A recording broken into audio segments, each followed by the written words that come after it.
price of freedom is death. We're coming to get our check. Black first, my brothers and my sisters. Welcome to the Afro Elite YouTube channel. I'm your host, Afro Elite. Before we get started, since we're so very close, we're so very close to that goal, less than 100 away. Please, if you guys are not subscribed, hit that subscribe button, hit that like button, hit that share button. Anything and everything that you can do that promotes this, that helps the growth, all of that is very helpful, very useful. So you guys hit all that stuff so we can reach our goal. We can get to this finish line. All right. Shout out to we're gonna be quick with it. Shout out to the mods in here. Shout out to everybody. We have my Tora, Denise is in here, Hurricane, Sunkiss, J Cage. I see you all. John, I see you. Shout out to every single last one of you all. Derek, I see you. So there's a lot to cover here. It's a lot to cover. I kind of almost too, if we get certain things done fast enough, I want to take calls as well too. But we got to get a lot of this stuff done. We have to get a lot of this stuff done. Before we say something, I want to make an announcement. The video I did with Umar, everybody loved it. It had to go. I was able to get it trimmed. I was trying to fix it, and I was able to get it trimmed. A lot of people was messaging me about what happened to the video. I had to get rid of that because YouTube said, okay, you can just trim the part, and they made it seem like just trim 3 minutes, and that would be it, 3 minutes. I'm like, okay, cool, I can trim 3 minutes. When I got it back, the whole thing was only 19 minutes. I was on live for like an hour and 40 minutes, and they took literally like an hour and 20 minutes out the video. So it's really the introduction and then all the way to the end. So that's why I put it on private. So there are a lot of people's like, why is it on private? Because you can't really get a feel of it. You can't really enjoy it. And I don't like to have bad content on the channel. So I just had to put it on private.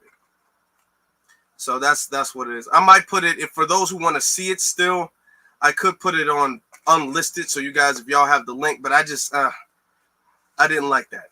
So that's what happened with that one. All right. So just giving that announcement. Now we're going to get to why we are here today. So we're here because of this story. To make that tad bit bigger. So we know Joe Biden is hurting right now. We know Joe Biden's he's trying to appeal to the black vote, and we have controlled opposition trying to really help him out with that. All right. Now it says the black voters matter. Okay. All right. Hold on. I'll do that later. I thought they just put an ad on here. Okay. It says, entering the 2024 campaign season, Joe Biden faces a slew of challenges, including economic uncertainties, foreign policy tensions, and health care reform. Most notable, however, comes the critical engine that delivered 2022 key victory swing states, the African American voting bloc. These are the people. So when they say, it's the people of color voting bloc, it's not the people of color voting bloc. They have admitted multiple times over, they couldn't admit it enough, that it was black voters that won him the White House. That it is what it is. That's it. It was not people of color. It was not minorities. It was the black vote that won him that. Okay, they're admitting that. It says, recent polls show a historic low of 37% in Biden's overall approval ratings, while others highlight underlining factors, such as alarming declines in black voter support from 86% in January 2021 to 60% now, the lowest of his presidency. 81. Now, mind you, he still has a whole nother year. It's the end of 2023. So he still has a whole nother year left. And he's already down 26. He's already down 26 percentage point approval in the approval ratings. And he still has another year to lower that number. All right. That's a very huge drop. That's a very, very huge drop. And for people who act like early polling doesn't matter, early polling does matter, because if it didn't matter, they wouldn't have it. They wouldn't be bothered wasting their time if they honestly felt like early polling didn't make a difference. Let's continue. It says, many Black Americans feel the Democratic Party has ignored their concerns and reneged on promises. Well, I mean, it's not a real feel like. I mean, that's really what has happened. That's really what the situation is. That's really what the situation is. Then it continues to say there's a perception that the party is taking African Americans for granted, as well as growing cynicism with the lack of progress on issues such as affordable housing, health care costs, and student loan debt. Listen, when you see stuff like this, let me get this off. When you see stuff like this, I need everybody to understand this type of stuff is controlled opposition. This type of stuff is to say, you know, there's a lot of Black people who are mad at Biden. They're mad about student loans, and then what Biden's going to do about student loans, that's controlled opposition. Black people are mad because I can give you some reasons. Number one, socioeconomic disenfranchisement. That's number one. The fact that he says no to reparations, that's number one. Number two, the insane, crazy flood of illegal immigrants. I would say that would be number two. It could be. That's one thing. Number three might be two, depending on how you look at it. The rise in hate crimes specific to our people, specific hate crimes against Blacks, specifically FBA folks.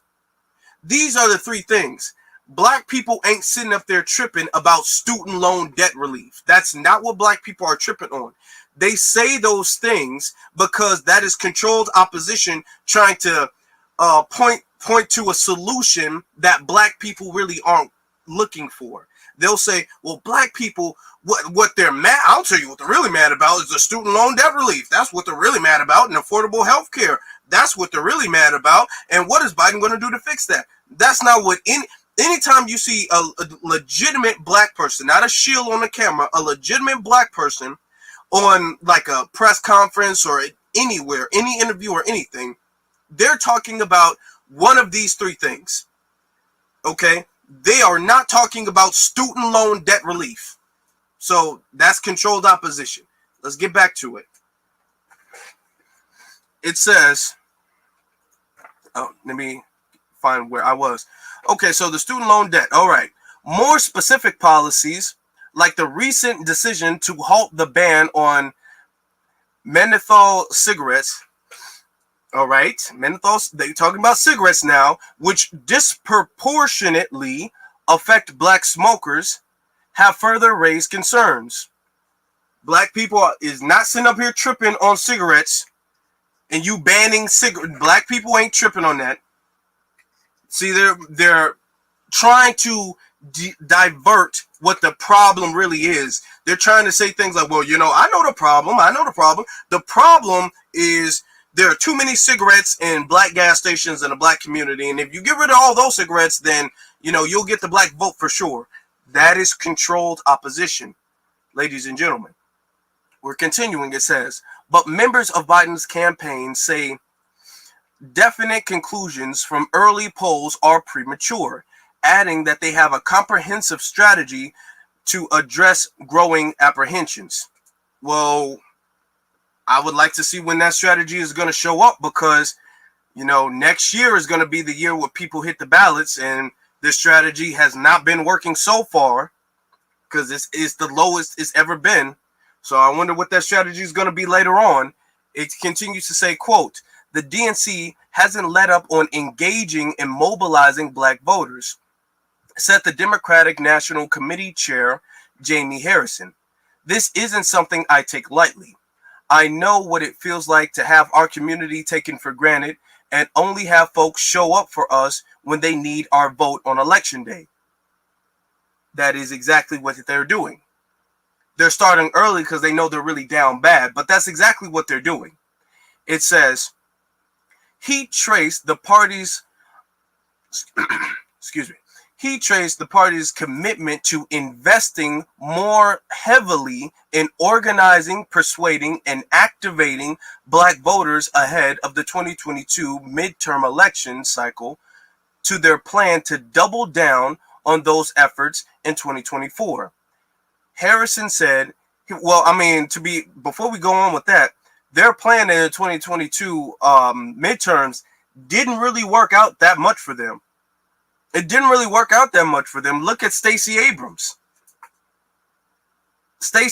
Or even Raphael Warnock. Raphael Warnock only won by the skin of his teeth against Herschel Walker, of all people. And Stacey Abrams got slammed, completely slammed, worse than the first time. So if that's their plan, they need to hit the drawing board again, because that's not going to work.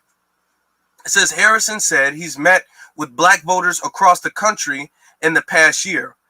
Quote, listen to what matters to them the most and shared with them the successes of the administration for black Americans. Okay, let's hear what the successes are. Including an investment of more than $7.3 billion in HBCUs. That's, first off, all black people do not go to HBCUs. And you donating to the HBCUs really does not, and this is my problem with HBCUs, because for all of the money that gets donated to HBCUs and all of the people who graduate HBCUs, you see the black community in a very stagnant position, if not deteriorating position. So clearly, throwing money at HBCUs is not helping the community as a whole. It's only helping those universities, which you then use as campaign advertisement. And they're going out there trying to advertise for your campaign. And it's not like HBCUs are 100% black people anyway. Okay. So continuing, it says, lowering prescription drug prices for seniors. Lowering prescription, I twist my tongue, drug prices for seniors. That's not a black thing. That's not black. It's not like they just lowered it in the black communities. They lowered it for everybody everywhere. That's not black. You can't sit here and say, well, this is something he's done for everybody, so black people should be overly grateful. That's the thing. They want to take all of the things that Biden has done for every group of people, and they say, well, black people, you need to be more grateful for what he's given everybody than everybody else has, because they don't take that to the Hispanic community, who they are also saying is losing enthusiasm for voting for Biden. They don't take that to the white community. They don't take that to the Asian community. They don't take that to any other community. They'll take that to the black community and say, well, it's for everybody, but you all should be disproportionately grateful because it disproportionately affects you the most. No, we're not doing that. He continues to say, the drop in child poverty. Not really, no. Not in the black community. First off, children can be more than just black. There's different, every group of people have children, so that's not a black thing. And black people are still the most impoverished people in the country, so collectively. So what does that mean? You guys are still the most poor, but you're less poor than you were a year ago. You're still the most in the competitive marketplace. You're still the most. And then it says, an executive action on criminal justice reform. We're going to get into the criminal justice reform thing a little bit later. It goes on to say, the DNC's deputy campaign manager, Quentin Flux. I know he was made fun of a lot when he was in high school. Growing up, when your last name is Flux, I know you probably was teased all through your school life. But Quentin Flux acknowledged that the messaging is one of their primary challenges going into 2024. Which could be contributing to the disconnect currently reflected in polls. This is them trying to say that all they got to do is advertise how wonderful they are. And the thing is that black people just cannot see. We just don't know. We're just not motivated because we don't know how great we really have it, how great things really are. That's what he's trying to say. It continues to say, quote, for those voters that we know a lot of these policies impact, we have to communicate ways in which they can get these benefits, he said. Like all this funding for capital, all the student loan forgiveness, not everybody knows how to tap into that. That's what he's trying to say. We just don't know. We just don't know how to tap into that. That is not true. You're not giving us, first off, it's very condescending and disrespectful for you all to even say that. For you all to say, we're doing this, y'all just don't get how to tap into that. They would never say this about any other community at all. They would never ever say that about any other community whatsoever. Okay? And like I said before, black people ain't tripping collectively off no student loan forgiveness. That is not collectively what black people tripping on. Like all this funding for capital, where have y'all been giving that? Where have y'all been giving that to black people in the black community? Where? Continues to say, quote, African American voters know that a lot is at stake. Yeah, we sure do. And I think similar to other audiences of color and young voters, which is young white voters, it's our job to communicate to them what is at stake. What's at stake? All right. It says, and if we, sorry, y'all. And if we do that successfully and also from a place of respect in our messaging, and you know how we and how we do it, I think that these voters will turn out and vote for Joe Biden. He's very hopeful. Mr. Flux is very hopeful for that. Now, going down, it says the DNC has infused $4.8 million on off-year advertising costs with a total ad buy to date of $45.6 million, including funding from groups such as the Biden Victory Fund, $4.8 million. Flux said they will also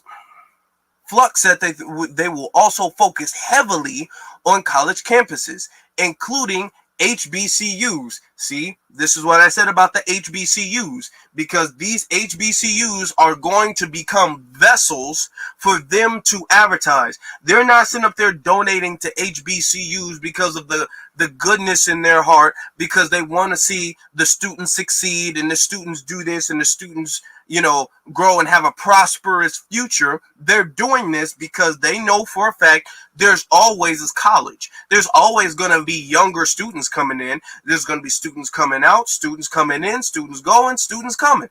They already know that. So what they're trying to do is, because they need the young black vote, so what they're doing is they're going to give money to the HBCUs and then say, hey, wink, wink, wink, if y'all can, put out a good word, there might be another couple billion next time if we win. You know what I'm saying? Wink, wink, I scratch your back, you scratch mine. That's what they're doing with the HBCUs.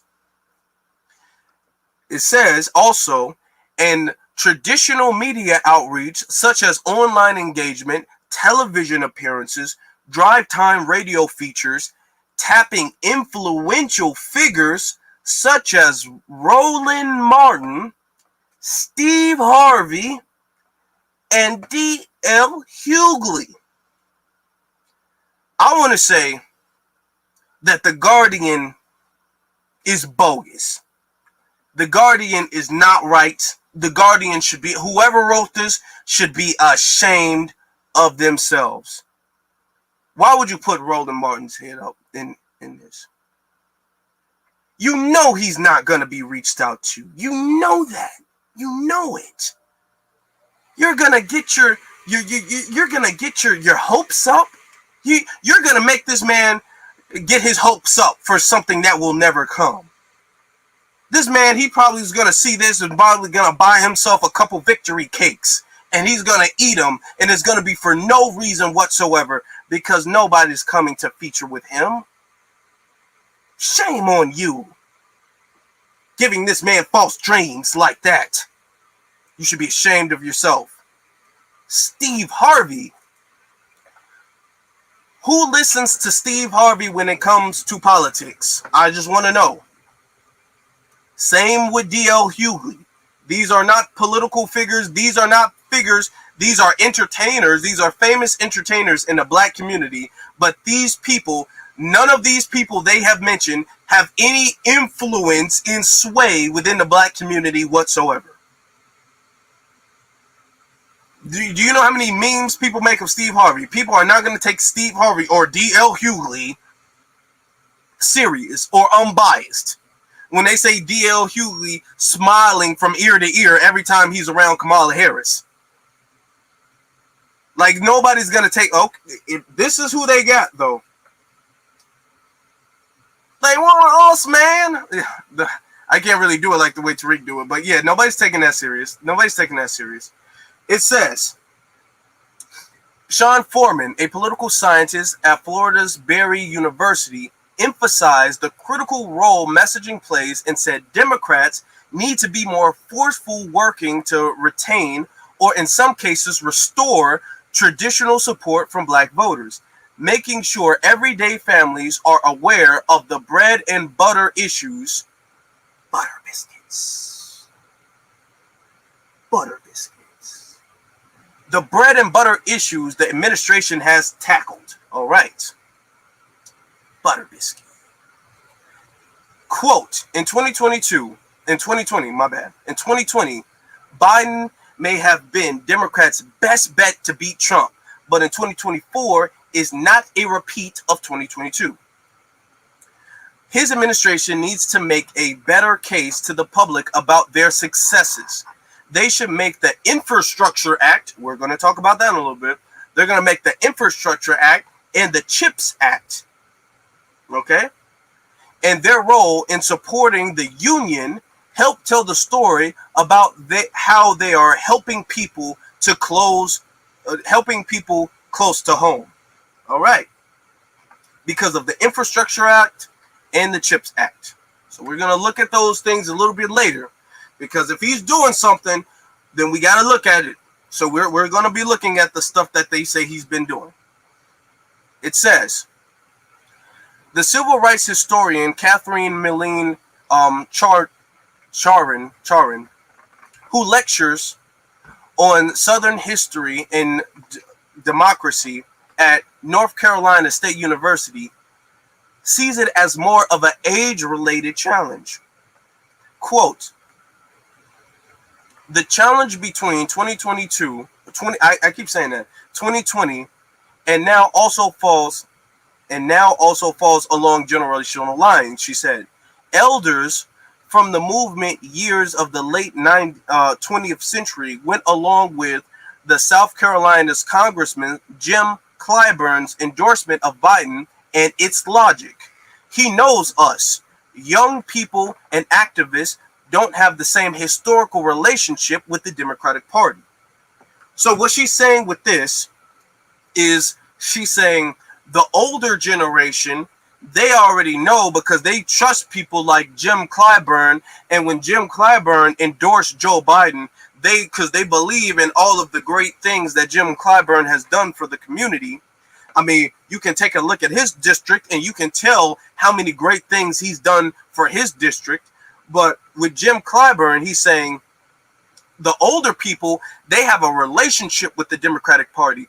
The younger people, they don't have the same relationship with the Democratic Party because they just haven't had the same experience. This is what she's saying. Now, he continues to say, in response to such scrutiny, DNC political director Bencia Berry said the Biden administration will use a second term to continue their agenda. Berry said the first step to countering the polls is, quote, talking to black voters well before we ask for their vote and building relationships with folks on the ground.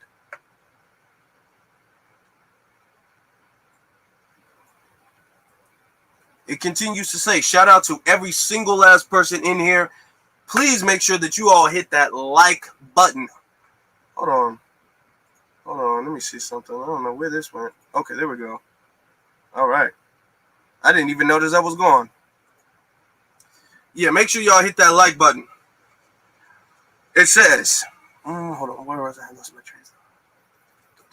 Okay, it says, it continues to say, this involves setting the stakes for his election by contrasting the Biden-Harris agenda and how far back Republicans want to take Black Americans if they win, such as how Ron DeSantis and Donald Trump, for example, plan to replace the Affordable Care Act, which is Obamacare.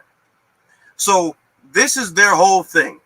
And this is why they're really not doing that well, because the whole, hey, hold on, I mean, Donald Trump, he's the boogeyman. Ron DeSantis, oh my God, we got to stop him. He's so bad. I mean, come on now. See, that's the strategy that got them in the office in the first place. That's not really working anymore.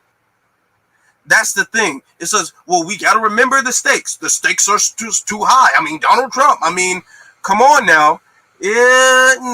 That's not really hitting, because we have Donald Trump and then we have Joe Biden. So what people are doing now is they're comparing apples to apples in this situation. And they're saying, hey, Trump is a bad apple, but you guys are more rotten apple than Trump is. That's the problem. You guys doing the whole Trump is the boogeyman, he's gonna get you. That nobody's scared of that. It continues to say, President Biden and Vice President Harris made it clear that black voters are a priority when they made South Carolina the first state in their presidential primary calendar.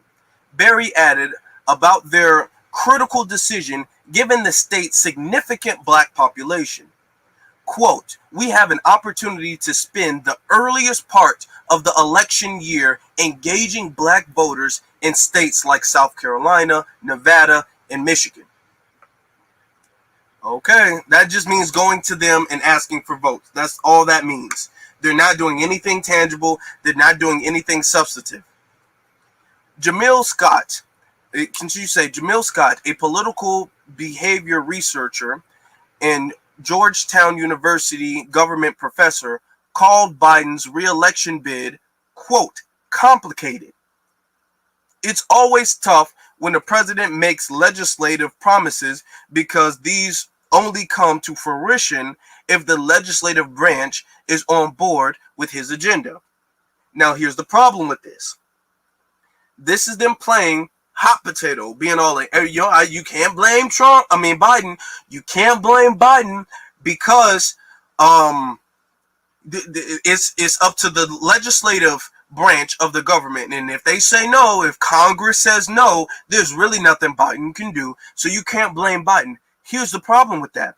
When Biden was in office, Biden had majority of Congress. Congress was blue. Biden, as a Democrat, was blue, and Congress was blue. So Biden had more power when he was in office to get what he wanted to get done passed than Donald Trump has. Donald Trump has not been the president with a red Congress, but Biden has been the president with a blue Congress. So how are you able to say that Trump has done more for his people, even if he couldn't do everything, despite the fact that Congress was not red, but Biden could not do the same things for the people he's made promises to, despite the fact that Congress was blue, at least at that time. So you can't really use that excuse. And another reason why you can't really use that excuse is because black people are looking at all of the other legislation that's getting passed when it comes to these illegals coming over here, when it comes to the Stop Asian Hate Crime bill that you guys pushed, when it comes to all of the things that you guys are doing for the letter community, when it comes to the things that the money you're sending overseas to Ukraine and for other foreign affairs, when it comes to all of these other things that you guys are doing it, and you're not getting the legislative pushback and the legislative blocking that you guys are saying that you guys keep getting when it comes to doing anything for black people. So black people aren't falling for that okie doke that you can help everybody else out, you can pay everybody else off, you can lift everybody else, but man, you see Congress and the filibuster, you see politics is just a little bit more complicated than you might think. I can't just tell people what to do, don't you see? No, nobody's falling for that. Continues to say, but the political scientist Lakita Benit Bailey of Georgia State University plainly said the promises from Biden's 2020 campaign were not kept for the electorate. Oh, all right, which is true. Yeah, all right, she's telling the truth with this one, and watch this. She pointed to the administration's failure to decriminalize marijuana. Y'all, there are some black people who smoke. There are some black people who don't smoke. But I can promise you, black voters ain't tripping on decriminalization of marijuana. There are more states that got marijuana legal that black people live in anyway. A lot of the states where black people live, the marijuana has been pretty much decriminalized to a large degree anyway. Black people ain't sitting up there like, man, nobody's disappointed in his inability to decriminalize marijuana. Ain't no black voters are not tripping on that. All right. This is controlled opposition. That's what this is. Controlled opposition. All right. Continues to say, take significant action on voting rights, which is not for black people. Is not for black people. Voting rights is not for black people, because they're talking about all the illegals that they're invading, that they're allowing to invade, because we already have the right to vote. And the thing is that even these Republicans who are quote unquote taking our rights to vote, they're in places where black people are not heavily populated anyway. Most of the places where black people are heavily populated, they have the right to vote and is not being challenged. Their right to vote is not being challenged any more than anything else. So ain't no black people generally saying, man, the right to vote, man, we can't let Trump win. The right to vote is just too crucial to lose. Black people ain't tripping on that. This is controlled opposition. And then she also says, and not substantively address police reform, which he has not done. And continues to say, Biden continues to speak out on police misconduct. Really? He has? I ain't seen it. But has not done anything to reform the police, including an inability to eliminate cash bail, which disproportionately impacts lower income people. It's not black people. They're not saying black. They're saying lower income people. It says, the DNC conceded that such issues need to be clearly addressed in their campaign trail and said they will tackle any misinterpretations in their efforts. So this is what I'm saying, controlled opposition, because there are going to be people who say, you guys need to address marijuana because that's really how you get black people, which, to be very honest, is disrespectful to even say. But when y'all address marijuana, that's how you're going to get the black vote. And then the DNC is going to be like, oh, wow, really? Well, we're definitely going to address that. So they're being told to address something. Everybody's in cahoots. And they're being told to address something that black people, the black voters, is not concerned about. It says, quote, what you're going to see from us is boots on the ground coming out the new year. Flux said, being in front of these voters and relaying our message. I think that part of it is that voters of color want to feel like they are deeply involved in a campaign. They don't want to feel like they're being told what they're given, that they're given handouts. These are hard-working Americans who sent Joe Biden and Kamala Harris to the White House. The voters of color did. All right, the voters of color. Continues to say, Foreman believes while 2024 isn't, quote, a make or break moment for African American support for the Democratic Party. I disagree with that. I really disagree.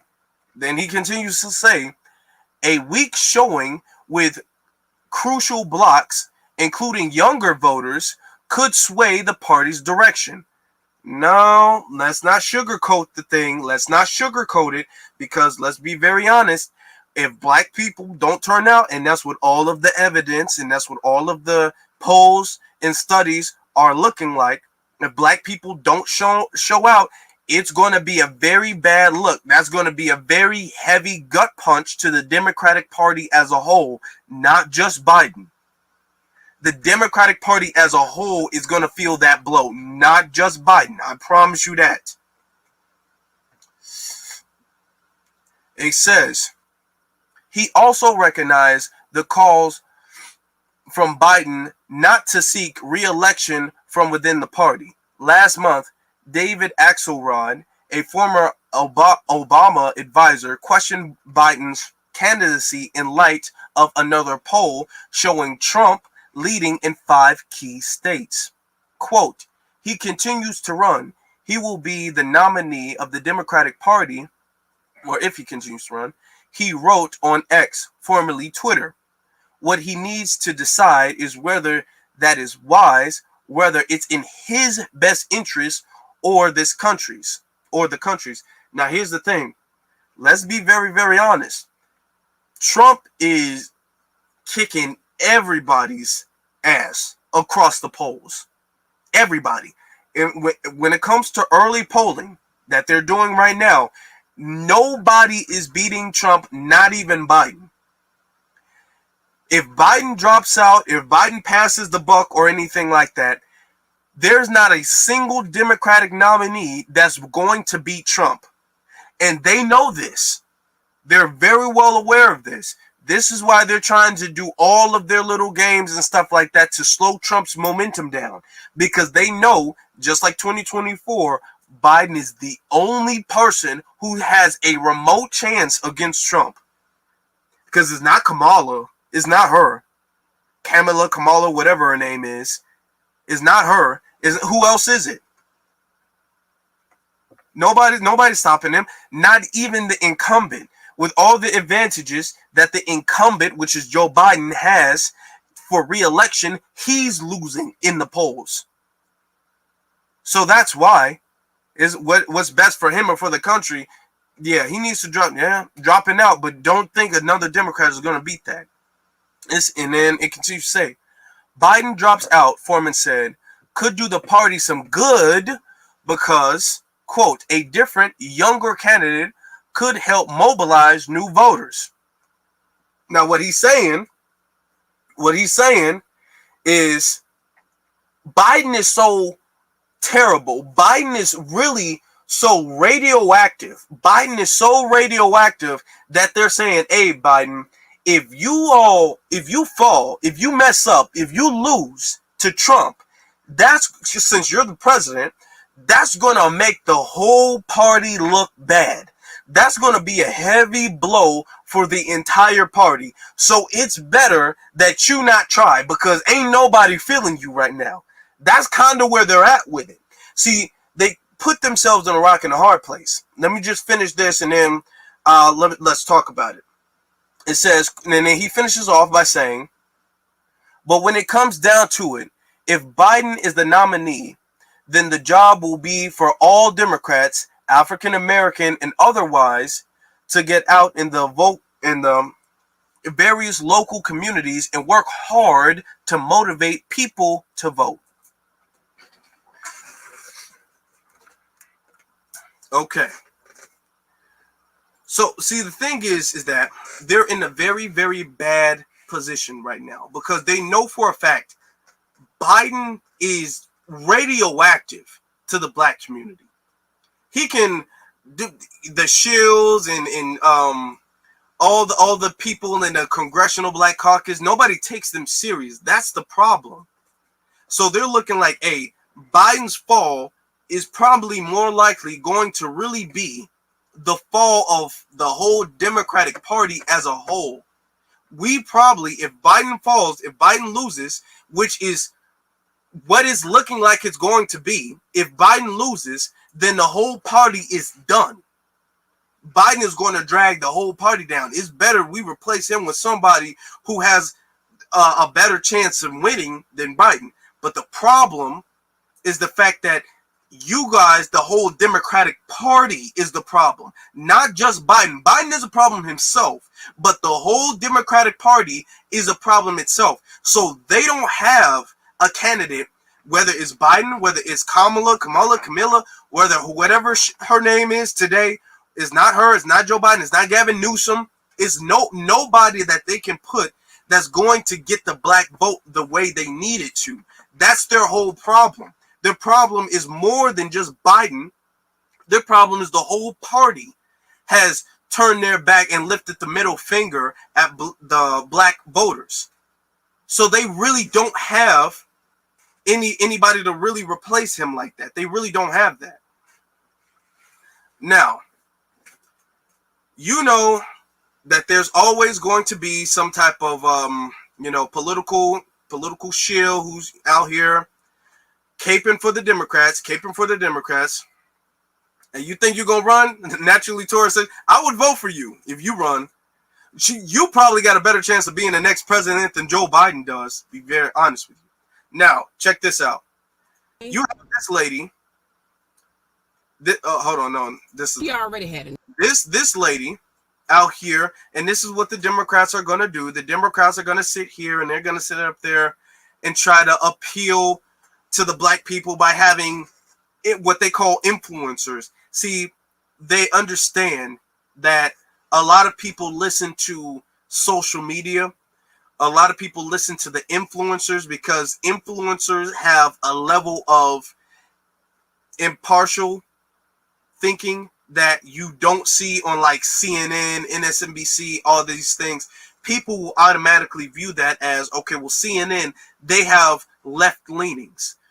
Fox News has right leanings. They look at these things as, okay, these things are not going to tell information neutrally.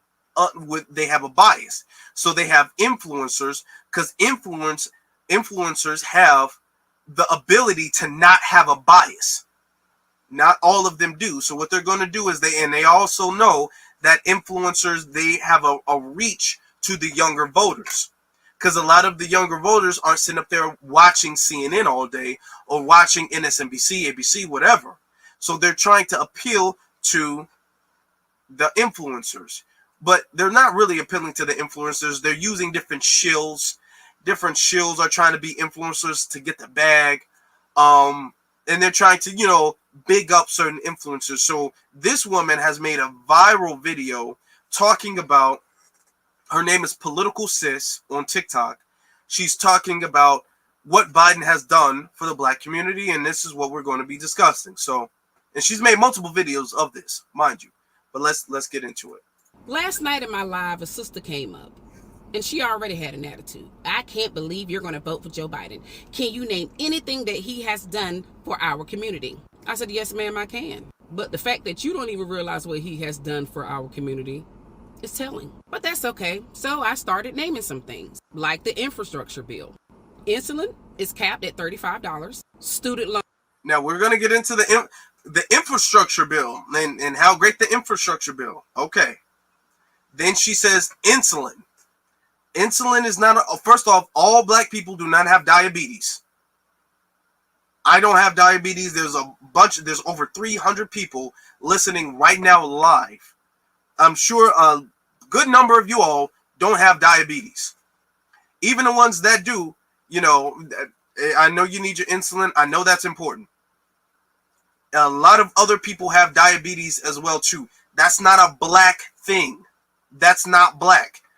All right. She says that the infrastructure bill, insulin. All right, hold on. Let's not miss anything. I started naming some things, like the infrastructure bill. Insulin is capped at $35. Student loan forgiveness. Student loan forgiveness. Now, I want to pause it right there because they kept bringing up student loan forgiveness. So let's look at this, though. We're going to take a second, and we're just going to look at this. Just a little bit of the beginning of this. We're not going to be too into this, but the student loan forgiveness, like I kept telling you, ain't no black person tripping on no student loan forgiveness. Black people ain't sitting up there like, I would vote for him, but he lied about the student loan forgiveness. Black people ain't tripping on that. Now, she want to give him credit for that, but when we look at here, it says he messed it up. It says, now that the Supreme Court has rejected the Biden administration's attempt to forgive $430 billion in student loan debt, it's fair to ask whether Biden's administration was both political and reckless. I voted for Biden, but I do think the move was cynically political, coming as it did 100 days before the November congressional elections. Forgiving loans for up to 20,000 to more than 40 million potential voters could be perceived as a crass attempt to buy votes. All right. So they rejected it. He did not do it. He didn't do it. Moreover, the federal student loan forgiveness program had virtually no chance of surviving judicial overview by the current Supreme Court. But what is even more troublesome is that the president's pledge, taken at face value by millions, will perversely result in economic harm to the same debtors it was intended to rescue. So the thing is that what they're trying to say with this is that when Biden said, I'm forgiving all student loan debt, all of it, it's all good, it's all going to be gone, and then he didn't do it. When you say I'm going to forgive student loan debt, and then people are like, okay, well now I can take out another student loan, and he'd be all like, oh, my bad, couldn't do it. You now you have more student loans, so he did more damage than good with that. But that's not what this lady is saying. Oh, hold on, it's not what this lady is saying right here. Started talking about the federal judges. You need to stop because loan forgiveness. She cut me off when I started talking about the federal judges. The federal judges, that's Ketanji Brown Jackson, who has not done anything. Her being black does not do anything for black people. It doesn't. You need to stop because I already know. Well, ma'am, why are you asking me? This woman got upset with me because I was able to answer her question. I said, okay, I'll take a step back. Let me know what Biden has done to you that got you so upset. She couldn't name anything. Okay. And see, this is the gaslighting, and a lot of these shills, they do this. A lot of these shills, they're very condescending, very disrespectful, egotistical. Well, what has Biden done to you personally? Biden don't have to do nothing to me personally. I'm saying I don't want to support him. That's not because he has not done anything to me personally, but he has not done anything to benefit me personally. So he has not earned my vote. But that's the disrespectful little smart mouth, condescending talk that you hear from the shills. Let's continue. Next, I had a brother come up. Here's the reasons why he was upset with Biden. Because Biden didn't pass the lynching bill, and Biden didn't pass the George Floyd bill. So I said, sir, I'm a little confused because Biden did sign the lynching bill. It passed Congress. He signed it last year. But if that mattered so much to him, why didn't he know that? Okay, well, the thing is that it kind of has no teeth when you say the lynching bill. After you pass the lynching bill, then you see Carolyn Bryant is able to just kick it until she passes away. And nobody in the federal government did anything to try to pursue, arrest, convict Carolyn Bryant. Despite there being legal precedent because there was an arrest warrant that everybody had forgot about. Or Jordan Neely. Jordan Neely was literally lynched on the train, okay, by Daniel Penny earlier this year, after the George Floyd lynching act had already been signed, and nothing was done about it by the federal government. So what is the George Floyd? Tell me, because all of this stuff, the names can be cute, it can be cool, and you can bring up George Floyd, you can bring up Emmett Till. Where has that been applied? You want to give him the credit for signing it, but where has that been enforced? Now, with the Asian thing, though, we can actually show you where their hate crime bills and their bills to protect their community, we can show you where that's been enforced, but you can't show us where the George Floyd Act, where the Emmett Till lynching, you can't show us at all in any circumstance where those things have been enforced. So they have no teeth. They're just words on a piece of paper. And she keeps going. She keeps going to defend him. Let's talk about the George Floyd bill. I said, sir, first off, Biden doesn't pass any bills. He signs them into law. He can't sign anything into law without it passing Congress. It has to pass the House and Senate. But it did pass the House, it just didn't pass the Senate. He still didn't understand what I was saying. Well, he could have did an executive order. I said, sir, Biden did sign an executive order. I literally... We're gonna look. She's talking about the executive order. I have the executive order. We're gonna look into that. We're gonna look into his magnificent executive order in a second. But since she wants to give Biden the credit for that, it's only fair if we look at that and see if it's something worth giving him credit for. So we're gonna look into that. Literally debunked everything this young man said. If you don't understand how the government works, Civics 101, you're easily misled. If you don't do basic research, you really can make an ass out of yourself. I simply digress. She continues to say, this is her thing. Before we get into the bill, she continues with, for is as useful, EO 14074 is as useful as a broke leg. EO whatever she just said. That's the name. That's the thing for the executive bill. That's what that is. All right. Adding EO 14074 to your argument is suspect and lazy. Speaking boldly does not change the facts. Well, my brother, understand this bold statement. Just because you are my brother, I will still call your ass out for giving our people misinformation on my content. Here we go. My brother here is talking about the George Floyd executive order, but let's back up a little bit so I can elaborate a little more. So in March of 21, the House passed the George Floyd Justice and Policing Act. They were able to do so because at the time, Democrats were in control of the House. But when it got to the Senate, which was controlled by the Republicans at the time, it stalled. The bill never got voted on. And this had something to do with my Republican brother here, Tim Scott, because he didn't want to end qualified immunity for police officers. And as I stated in my video from a few days ago, the president does not pass bills. He signs them into law. And in order for that bill to get to the president, for him to sign, it has to get through Congress. Well, it goes through a committee, but then it has to get through Congress, the House and the Senate. And the only thing that was left for Biden to do on an executive level was to sign an executive order, EO 14074. And please make sure everyone research what I just said. I have no need to lie. To you, my brother, maybe you can come with me and knock on doors and get our people out to vote, so we can have people in Congress that will have our best interests at heart. Was that bold enough for you? All right. Okay. So we're going to look, the executive order that they're talking about, she's bragging about the executive order. He did so great with the executive order. We're going to look into that.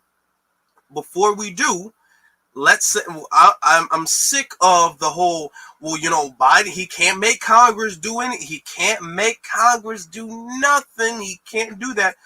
Throughout Biden's campaign, Biden has had multiple political, they call them gridlocks or lockdowns, which means anything that Congress wants to pass, Biden, or I'm not going to say Biden, I'm going to say the president in this situation, vetoes that. The only way a law can pass is if the Congress and the president both are on the same page. They get everything passed through the House and the Senate, and then the president signs off on it. If Biden really wanted to do it, Biden would say, I'm vetoing everything. It's going to be a lockdown until you guys sign this thing. And he's done that in multiple cases in his administration. Presidents are very well known for doing this. If Congress, if the House even, because Congress is made of two parties. They're made of the House and the Senate. If the House said, okay, well, if you guys aren't doing anything, because the Senate can't do anything unless the House agrees as well. So the House, they can say, you know what, we're not passing anything until you guys agree with this. And remember, Biden made those promises in his first 100 days of being the president. He preached that in his first 100 days of getting in office. In his first 100 days of getting in office, Biden had the House and the Senate majority. The Congress was blue at the time. So Biden had more power to get anything he wanted done if he really, really wanted to. But let's take a look. And they never, ever tell those excuses about the filibuster and all of those things. And they never say that. They never say that when it comes to any other community. They only say that when it comes to the black. Well, you gotta understand, it's Congress, it's the Senate. No, okay. But if they want to brag about how great the thing was, they want to brag about it. Let's see if it actually is worth something to brag about. So I have it here. All right. Fact sheet. President Biden to sign historical executive order to advance efficient, affordable policing and strengthen public safety. This is the executive order. This is actually from the whitehouse.gov. All right. This isn't an article. This is the whitehouse.gov. So let's see. Let's see what this is about that she kept bragging about. It says, 2 years ago, the murder of George Floyd exposed for many what black and brown communities have long known to and experienced. What we must do to ensure that our nation lives up to its founding promise of fair and impartial justice for all. The incident sparked one of the largest social movements this country has ever seen, with calls from all corners to acknowledge the legacy of systemic racism in our criminal justice system and in our institutions more abroad. Today, President Biden will sign a historic executive order to advance efficient, accountable policing and criminal justice practices that will build public trust and strengthen public safety. Whatever that means, we're really not that sure. We're really not that sure about whatever that means, whatever that can mean. It continues to say, police cannot fulfill their role to keep communities safe without public trust and confidence in law enforcement and the criminal justice system. Yet, there are places in America today where the bonds of trust are frayed or broken. To heal as a nation, we must acknowledge that fatal encounters with law enforcement have disproportionately involved black and brown people. So already in this thing, it's a whole bunch of black and brown and everybody. All right. That's already a red flag. And it continues to say, President Biden's EO, that's executive order, will enhance public trust by promoting accountability, transparency, and the principles of equity and dignity in policing and the larger criminal justice system. This is nothing. This is nothing. This doesn't mean any. This is just words. This doesn't mean it. What does any of this mean? But let's be fair. Let's read a little bit more into it. Since they want to brag about the executive order he signed, let's see if there's anything to brag about. It says increased trust makes police more effective, and thereby strengthen public safety. Without that trust, victims do not call for help, witnesses do not step forward, crimes go unsolved, justice is not served. The EO mandates measures for all federal law enforcement agencies, leveraging the president's direct authority over the executive branch. The EO also requires the use of federal tools such as guidance on best practices, training and technical assistance, and grant making to support reforms at state, tribal, local, and territorial law enforcement agencies that will strengthen public trust and improve public safety across the nation. Now, let's be very, very clear.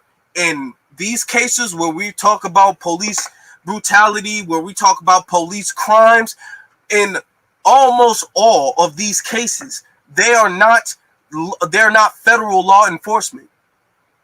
When black folk complain about the police, when we mention about police racism, we're for the very most part not talking about federal police. Even though there's problems in the Fed, we know this. This is not a lie. But George Floyd, he was not lynched by a federal police officer. Eric Gardner was not lynched by a federal police officer. Breonna Taylor, those were not federal police officers.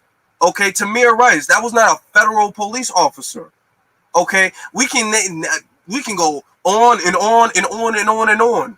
Ahmaud Arbery, Atayana Jefferson, these were not federal police officers. In most of these cases, we're not talking about federal police officers doing this stuff. So even if, and first off, this showed that, oh, I'm going to increase accountability, whatever that means. All right.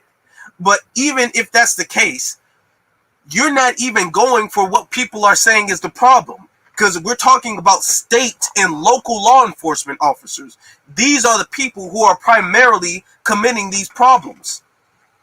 But let's continue. It says promotes accountability, promotes it, creates a new national database for police misconduct. The EO orders the Attorney General to establish a national law enforcement accountability database in which all federal law enforcement agencies, federal and LEAs, law enforcement agencies, must participate. The database will include records of officer misconduct, including convictions, terminations, decertifications, civil judgments, resignations, and retirements while under investigation for serious misconduct, and sustained complaints or records of disciplinary actions for serious misconduct, as well as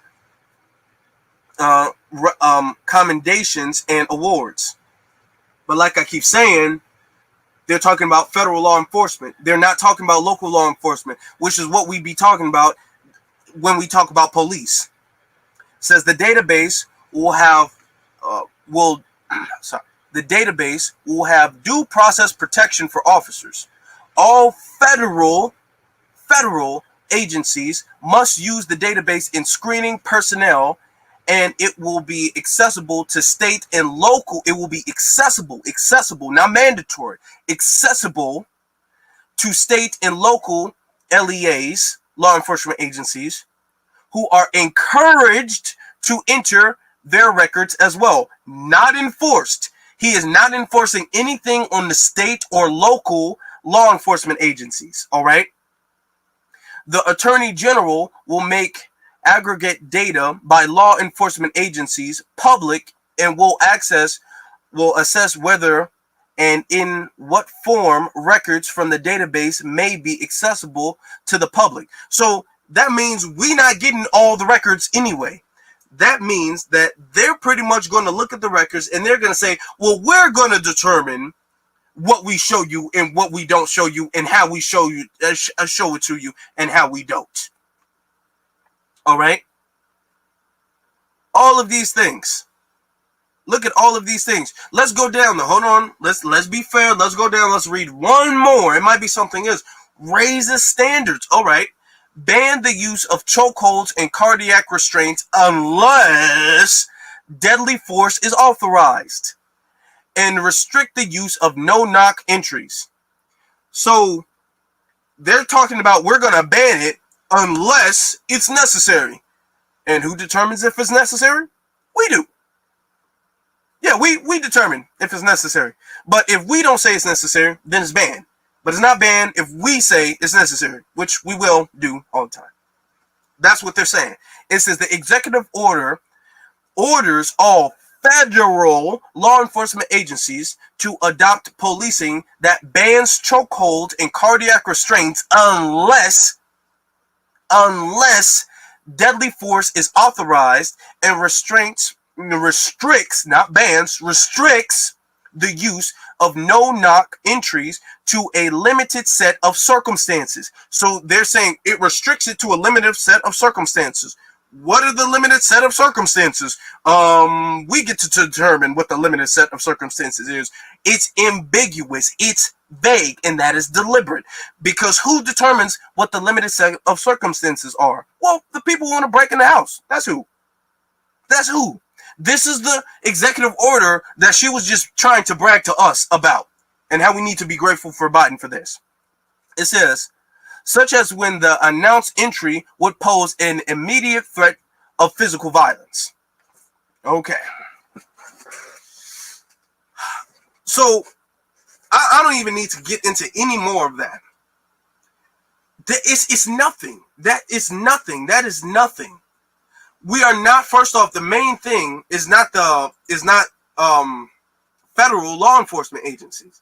Even though federal law enforcement agencies do have anti-blackness in them, and they are a problem, and something does need to happen to them, that's not what we're talking about on a regular basis. On the regular basis, when we talk about police misconduct, police brutality, when we talk about police crimes on the regular basis, we're talking about state and local law enforcement, state and local police.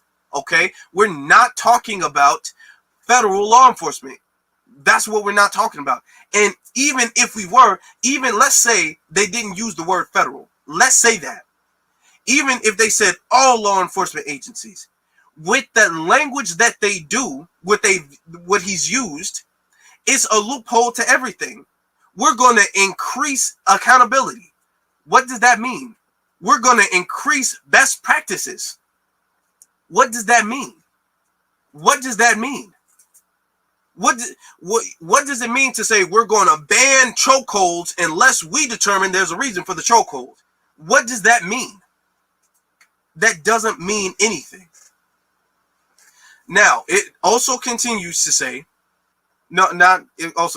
she also goes on to say, here's her again, she's not done. A set of circumstances, exactly, a set of circumstances, I'm white and I say so. That's literally going to be the circumstances. Well, we reviewed it and we thought the circumstances were justified. We thought the circumstances to put him in a chokehold was justified. So, you said don't do it unless it's justified, and we said it was justified. That's literally what they're doing. That's literally what they're saying. All right, but here she goes again. And whenever you hear me say that Biden is doing a lot for my community, I mean it. He is. And one of the examples that I give is the infrastructure law. The Biden administration to require replacement of lead pipes within 10 years. Well, why is that important to people who look like me? Lead poisoning in the United States disproportionately affects Black communities. This is because of institutionalized and environmental racism. One of the common sources of lead in drinking water are lead pipes. And we all remember what took place in 2014 in Flint, Michigan, where mostly Black people live. And after all these years, as of right now, the water crisis is ongoing. Let's not forget, 12 people died from that. Infrastructure law, they are investing in public transit. And transportation barriers to healthcare needs affects people in my community the most. So when I see comments like this, I didn't know you can eat an infrastructure sandwich. Everyone doesn't take insulin.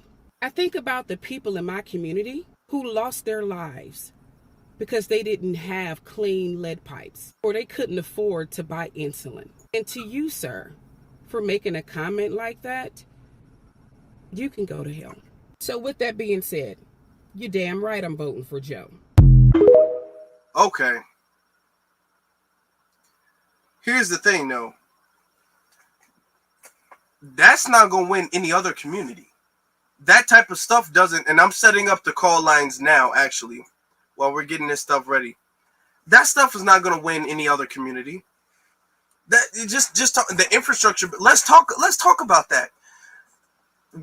Did we not recently, just really recently, go through the water crisis with Jackson, Mississippi? Did we not recently go through that? Did Biden do anything? If we want to talk about the water and the lead pipes, all that stuff, that's a problem. Let's say that. You talking about 10 years from now? Over the course of 10 years. Now, when the immigrants come and they get stuff now. Everybody else is getting stuff now. You signed it today, is going in effect tomorrow. Everybody else is getting stuff now. Black people are the only people who constantly get told, well, hold on, don't worry. By the time your kids graduate college, we're going to have something for you. We're going to have something for you by that time. Black people, that's literally it. If Biden really cared about the infrastructure bill the way he says and cared about black people and lead pipes and all that stuff, what has he done thus far about the Jackson, Mississippi thing?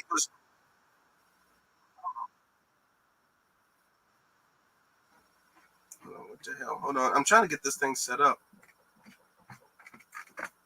Let me see something. I don't know what's going on. Okay, hold on. That's weird. He hasn't done anything. He has the insulin.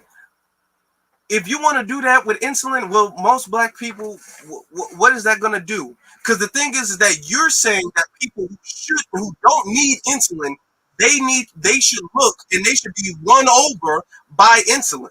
Nobody's going to be won over by insulin if they don't need it, or if it doesn't affect them. And the thing is that that's not enough, because what you don't do is you don't go and take, well, what about insulin? You don't go and take that to the white community. You don't go and take that to the Hispanic community. You don't go and take insulin, and you don't take insulin to the Asian community. You don't take insulin to anybody else, any other community. It's only us. We are like, well, hold on, prescription drugs, and that affects you guys. You guys can buy that, and we should be won over by things that don't affect us. See, these shills are shameless. Let me hold on. Get this thing on the road. I've been practicing to use it kind of faster than I have done before. All right, hold on. Let me see something now. It's being set up right now. It's being set up right now. Okay. Of course, you guys need the number. This is the number right here. So we got I told you guys that I was going to be doing more calls. So that's what I'm trying to do. I'm trying to get more calls in and stuff like that, because I do it and then I say I'm going to do it and then I don't do it or whatever. So the number is 215-600-4864. That is 215-600-4864. And I want to hear from the people exactly. Let me see. Hold on. I want to hear from the people exactly why. What do you think the real thing is? Because the thing is that they tried in 2024. They've tried to brag about Trump. Oh, Trump is the boogeyman. He's a boogeyman. He's a boogeyman. And that's not working no more. That's not working anymore. All right. And now they're trying to brag about stuff that Biden really isn't really doing. That's not working anymore either. We have a caller on the line. Caller from area code 406. You're on live. What's your name and where you're calling from? Hi, good evening. This is Blueberry Muffin. How are Blueberry you, Muffin. Afro? How you doing, sister? I am well. A great timely topic about how out of touch those desperate Democrats are right now. Mm-hmm. Listen, the congressional representative where I am is a Democrat, and she's an immigrant, had the nerve to email me and call me after I told her, no, you don't have reparations on the agenda. No, we don't need police accountability. No, you're not doing a damn thing for me and my community. So no, I'm sitting this one out. Mm-hmm. Okay? And she's currently in trouble because as an immigrant, she hasn't done anything, not just for Black people, but where I am legislatively, because of the tax situation and because of a lot of the businesses and stuff. Whitey's mad right now.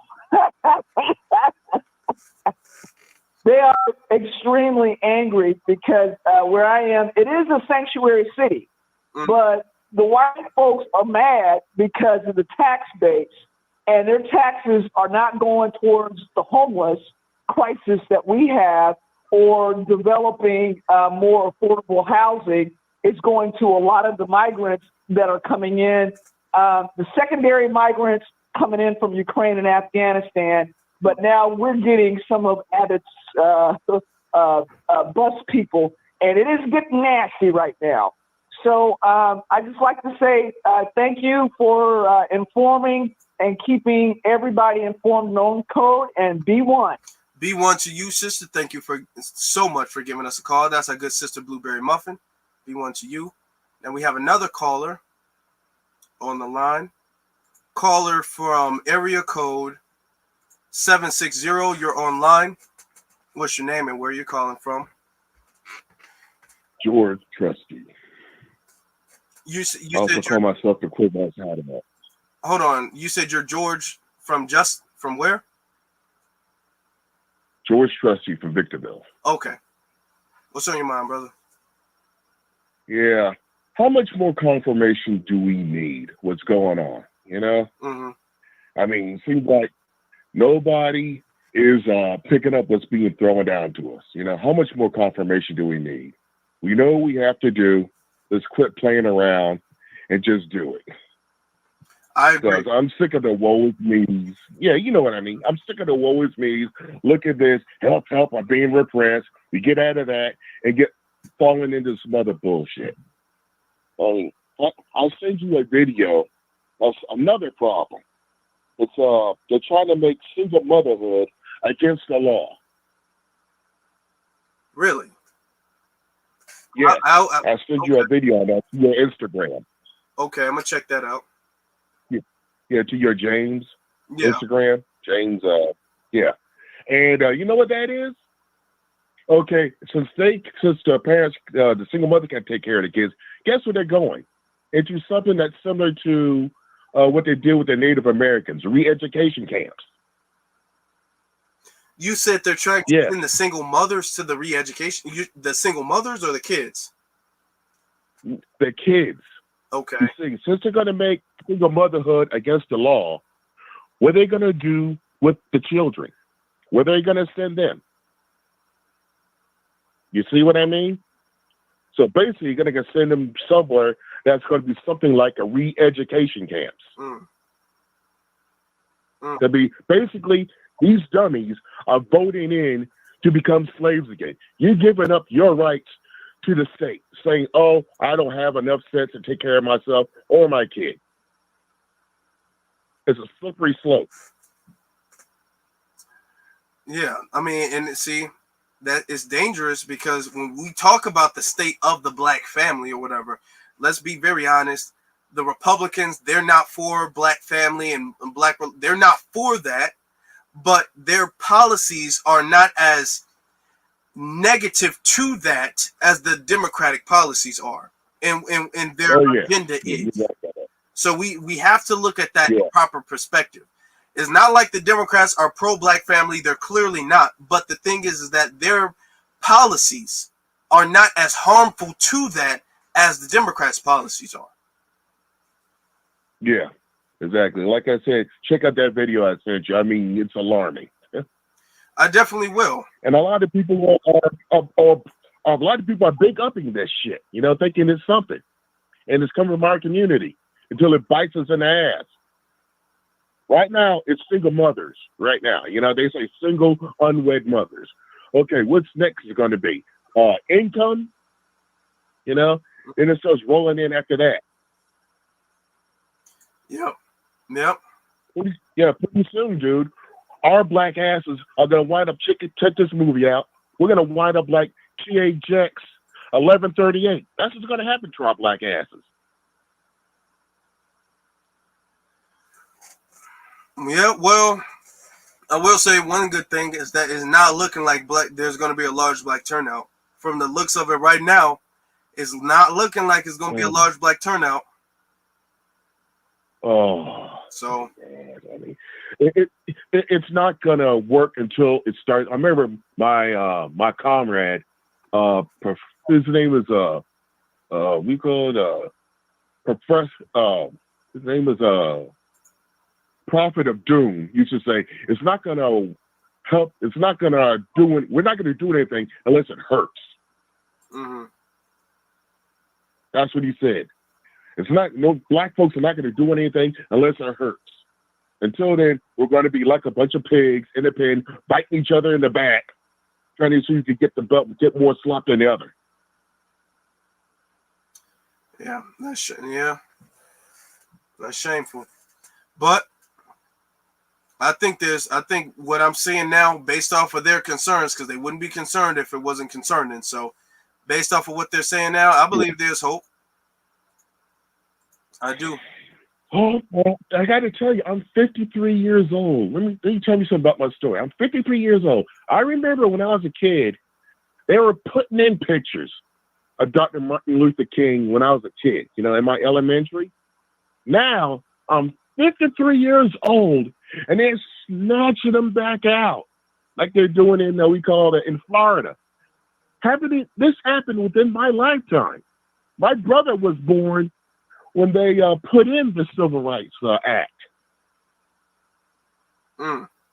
This is some crazy serious shit right within my lifetime. And it's spreading across the United States. Why? Because let me put you like this. When we talk about our history, I did this test on Facebook. They're talking about, you know, who's the best inventor, you know? And I said Frederick McKinley. He invented refrigeration and we call air conditioning. You know, without that, we wouldn't have the society we have now. And they looked them up and they started saying critical race theory. But I said, I'm not talking about slavery. I'm talking about Frederick McKinley. They don't want you to talk about anything about black people, even if it's just inventors and cooks. Because why? It makes them fucking feel bad. It makes Johnny feel bad. Yep. That at just 13%, imagine this. They say we're just 13%. Let's just go with that. At 13%, we outperformed everybody in the world, the stuff we have created and that they need. From GPS, air conditioning, on the internet, you name it. Yeah, absolutely. So, correct. to the government, isn't it worth you betting on black? Give us our reparations. Because I guarantee you, we get our reparations, you're going to have a Blade Runner style society that quick. Yeah. Because everybody else is not a good bet. Yep. And let me say something. And the thing is that, and I'm glad you brought up the whole thing about critical race theory and all that stuff. The thing is with critical race theory, this is why we have to understand none of the parties are for black people. Let's be very, very clear with that. Yeah. None of the parties are for black people. All of the people talking about critical race theory can't define it because it means just black. Anything that makes black people look good or helps black at all, and anything that does not put white on a pedestal above black is critical race theory. Let them tell it. Democrats are allowing them. You remember when you were in school? They're trying. And that white boy that felt bad when we had Black History Month. Hold on. That vote. Brother, hold on. because I'm agreeing with you. And what they're trying to say, what the Democrats are trying to do, is they're trying to trying to sway black voters without necessarily doing anything tangible. Their problem is that the black voters of today are not like the black voters of 20 years ago or 30 years ago even. Yeah. The black voters today are like, okay, well, if you want our vote, it's for sale, but you got to come with the sales price. We got a price, and if you want to buy it, you can buy it, but you got to pay the price for it. They're used to coming in and getting smooth talk. They're used to that. Yeah. You know, something. So that's their problem. But I'm gonna let you guys, right. You get the last word, brother. Oh yeah, like I said, if we get this reparations, see, look at society now. Isn't it stagnant? Want to know why it's stagnant? Because they done cage up all our inventors or our potential inventors. They done caged up all of our entrepreneurs and innovators. Everything is stagnant. If this were a company, I would do a hostile takeover and fire the people in charge. Oh man. Because if we get our reparations, all this will be fixed. Because if you notice, what's the big innovation this year? The big invention. There's no wow factor. It's the same. We gotta shit every year.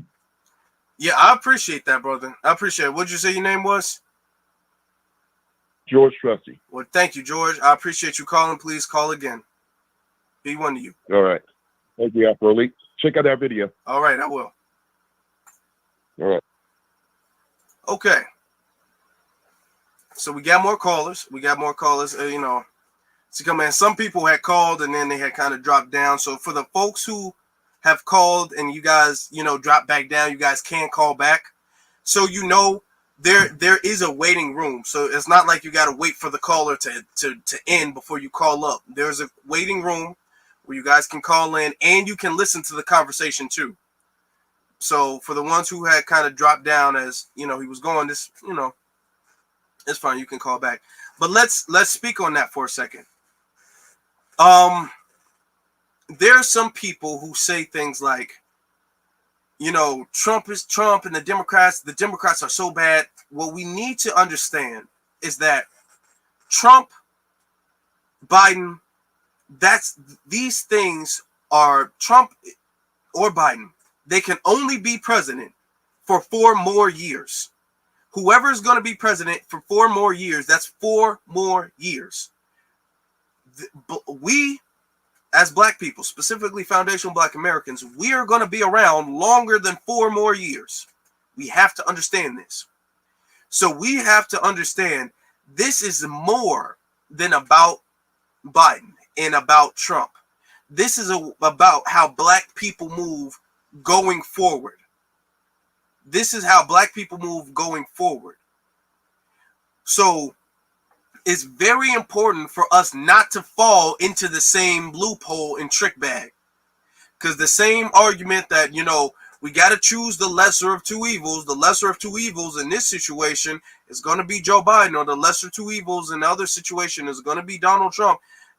It's very important for us to not fall for that trick. Now, Biden desperately needs the black vote. He really, really does. Trump does not need the black vote as much. But the thing is that if Biden has the black vote on lock like he did in 2020, he's going to beat Trump again. All right? All Trump really needs to do is not even win black voters, but as long as black voters fall off of Biden, then Trump is going to win. But let's be very, very clear. Trump has not done anything at all to come to the table and say, black people, black community, I need your support. What do you need from me to get your vote? He has not done that. Okay, let's be very, very clear with that. Our vote is for sale. Just because one person don't want to pay the price, don't mean you give the product to somebody else who also doesn't want to pay the price, in spite of the first person who doesn't want to pay the price. We have to stand firm, all right? That's what because this is about changing the way the black community politically operates going forward, all right? So if we give the prize, which is our vote is precious, it's a prize. If we give that away to somebody who has not done anything to earn that, if he's not done anything to earn it, then essentially you're voting for the lesser of two evils. So the thing is to be all like, you're going to vote for somebody when they pay the price. Don't give it away because somebody else won't pay the price. You don't make sense. Stand firm and make whoever gets your vote pay for that. That is how you win. That's how everybody else does. Everybody else is doing that. That's how auctions work. Oh, the price is $100. Do you want to pay the $100? No. Do you want to pay the $100? No. Do you want to pay the $100? Yes. Okay. You say yes to them. You don't say, do you want to pay the $100? No. Okay. Well, I will give it to you for free. You're not making no money. That's not how auctions work. You need to auction out your vote. All right. Biden is clearly showing he does not want to do anything tangible to earn the black vote. He's trying to manipulate people to vote for him. He's trying. But the thing is that even still, Trump has not came to the table with hat in hand and said, hey, black vote, I need you guys. Tell me what to do and I will do that. He has not done that. He hasn't. Okay? So we're not going to sit up there and all the people with the Biden signs and all that stuff, we're not going to sit up here and do that. We're not going to sit up here and do that.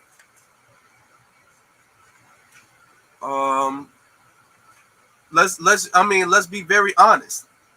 Let's be very honest. Why is my thing so small?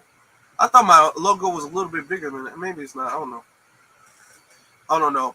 Yeah, we're gonna be wrapping up the call because we're already on for like an hour and 30 minutes. So we're gonna be wrapping up the call.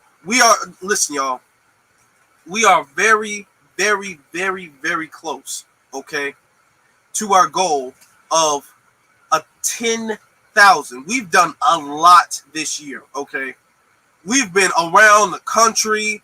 We've disrupted reparations, fake reparations commissions. We've done the most. We've absolutely done the most.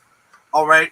And this is the perfect landing, the perfect ending is to reach the goal that we set earlier this year. In our first live this year, we set this goal and we said by the end of the year, we will reach this goal.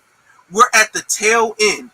2023 is ending in a few days. And what better way to have this? What better way to end this by ending off with our goal? We're definitely going to get this. Okay. We literally need less than like 90. We literally need less than 90.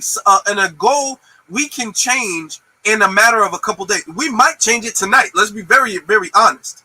Okay. We have over 300 people in here. All right. Let me take this off as I'm wrapping things up. Let me end this as I'm wrapping things up real fast.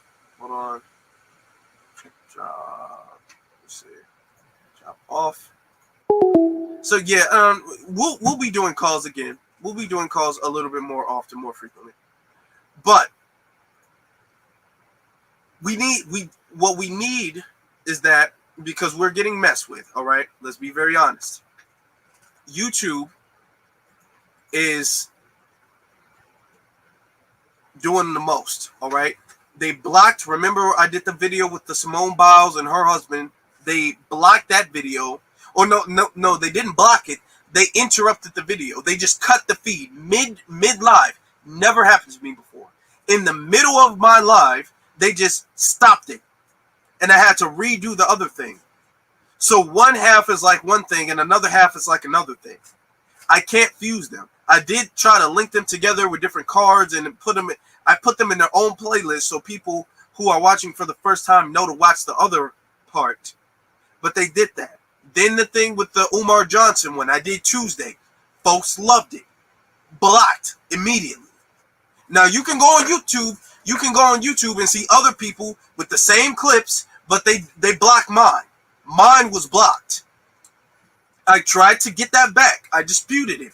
It took days. They bought it back and said, okay, you can trim out some of the parts. You can trim out what we have disputed. I'm seeing one and then the number one and then it's a line up to 3.8 or something. That indicates to me about 3 minutes. I said, fine, that's no problem. If you trim 3 minutes out, it can still be watchable. It can still be enjoyable. Folks will notice the skip, but it can still be enjoyable. They cut out about 80% of the whole live stream. It's literally, it went from like an hour and almost like what, 40, it was almost 2 hours, like an hour and 40 minutes to 19 minutes. They trimmed it up to 19 minutes. I said, there's like literally nothing I can do with this.